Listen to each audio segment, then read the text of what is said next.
የኦቶማን ስርወ መንግስት ላይነሳ ወደቀ። የፓሻዎች ግርማ ሞገስ ተገፈፈ። የቤዛንታይን ልጅ የአያልነት መነሻ ተደርጎ የተወሰደው ታላቁ የዓለም ስልጣኔ መውደቂያው ደርሶ ነበርና ዓለምን በሁለት ጎራ ከፍሎ ባሻኮቴው አንደኛው የዓለም ጦርነት ጉልበቱን አጥቶ ግባተ መሬቱ ይፈጸም ዘንድ ጣፋንታው ሆነ። ደግሞ ገናናነቱ እንዲህ እንደቀላል የሚወራም አልነበረም።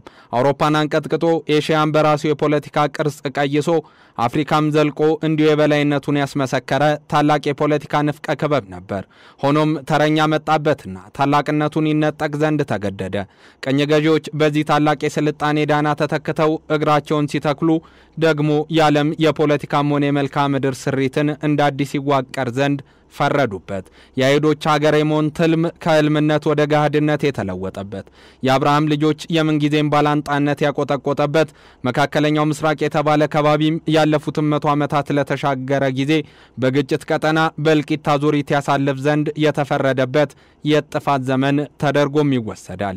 ሁለት ክረምቶችን የተሻገረውን የጋዛ ቀውስ የሚያነሱ የእንግሊዝ የፈረንሳይና የአሜሪካ ጣልቃ ገብነትን በጥርጣሬ መነጽር በሙሉ ልባቸው መቀበል የሚያዳግታቸው ልበቀናዎች አሁናዊ የዛ ሰርጥ ቀውስ የተነባበረ ቅራኔ የወለደው ብዙ የፖለቲካ ሻጥሮች የተሰሩበት አንዱን ነባር ሌላውን መጤ አድርጎ የሳለነውና ችግሩ ከእስራኤላውያንና ከፍልስጤማውያን በላይ ብዙዎች የሚሻኮቱበት መራራቅን የያዘ ስለመሆኑ ያነሳሉ።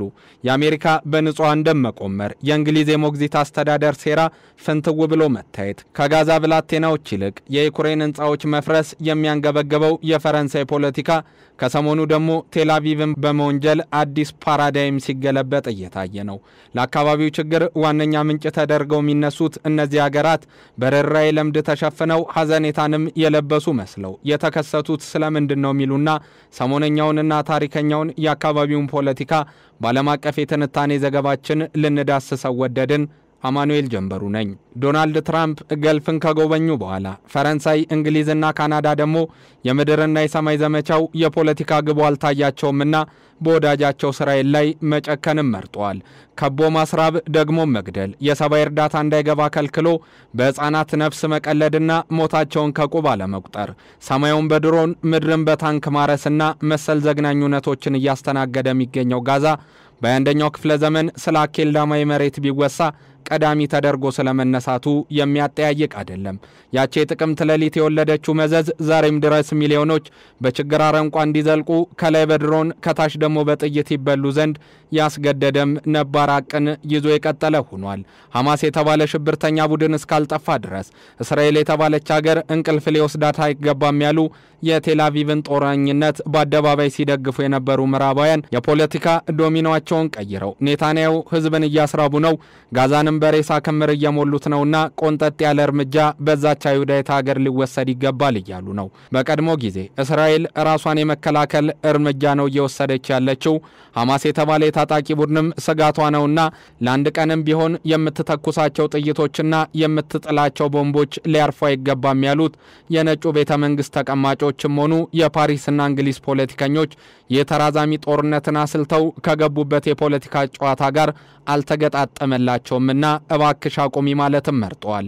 የአሜሪካና እስራኤል ግንኙነት ንፋስ የማይገባበት ጠላትም የማይጠልፈውና ዘላለማዊነት ያስተሳሰረው መሆኑ ቢታወቅም ከሰሞነኛው የዶናልድ ትራምፕ የኢምሮቹ ሀገር ጉብኝት በኋላ ሰላም ሰባኪ ሆኖ ከመከሰትና ለጋዛ የበዛ መቆርቆርን ከማሳየት ጋር ሲገጣጠም በእርግጥም አሜሪካ አዲስ እቅድን በሰርጡ ስለመያዟ የሚያሳይ ነው የሚሉ አስተያየት ሰጪዎች ምናልባትም ጋዛ በአሜሪካና እስራኤል ግንኙነት አዲስ የጎራ ፖለቲካን የመፍጠር አቅም እንዳለው ያነሳሉ።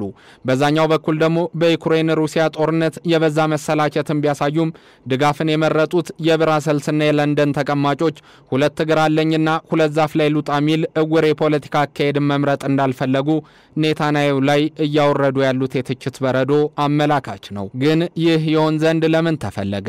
አውሮፓውያኑም ሆኑ አሜሪካ እንደዛ አዳራሽ በሚያናጋ ጭብጨባና በሙሉ የመተማመን ስሜት ሲደግፉት የነበረው የጋዛ እልቂት ይቆም ዘንድ ለምንስ ፈለጉ የሚለው መሰረታዊ ጥያቄ ነው።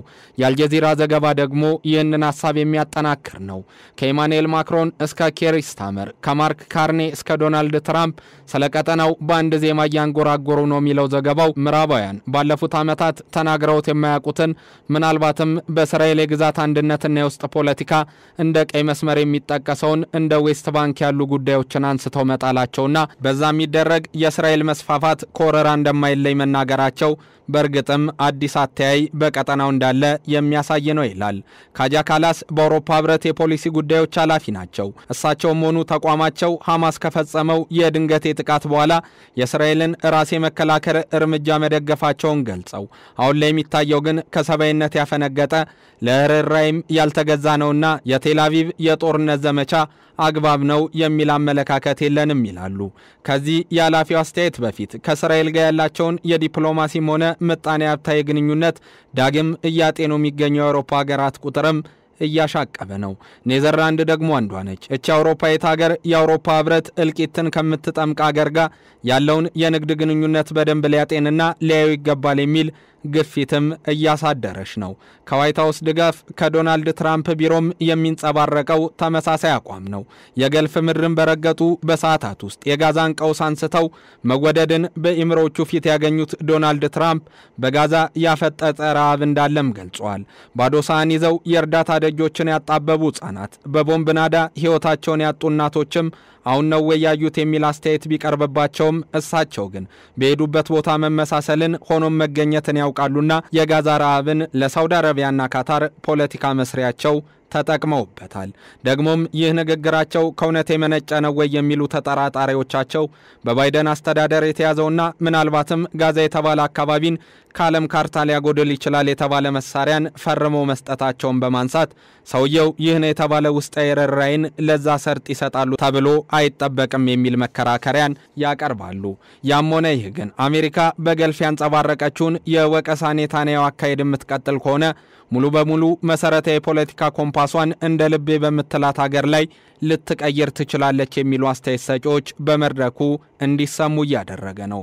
የኦቶማኖችን መውደቅና የቅኝ ገዢዎችን በአካባቢው መስፋፋት ተከትሎ የጸረ ጽዮናዊ እንቅስቃሴ እየጋመ መሄድ በኋላም እልቂት ወደ ወለደው ጦርነት የመግባት ሂደት እንዲሰፋ እንዳደረገ ሁሉ እንደ ካምፕ ዴቪድ ያለ ስምምነት እንደ አብርሃም ውል ያለ የሰላም ማሰሪያ ዶሴ በቀጠናው እንደሚያስፈልግ የሚያነሱ ታዛቢዎች ያውኑ የጋዛ ጉዳይም ስር ነቀል ፖለቲካዊ መፍትሄ እንደሚያስፈልገው ከማንሳት ገታ ብለው አያውቁም።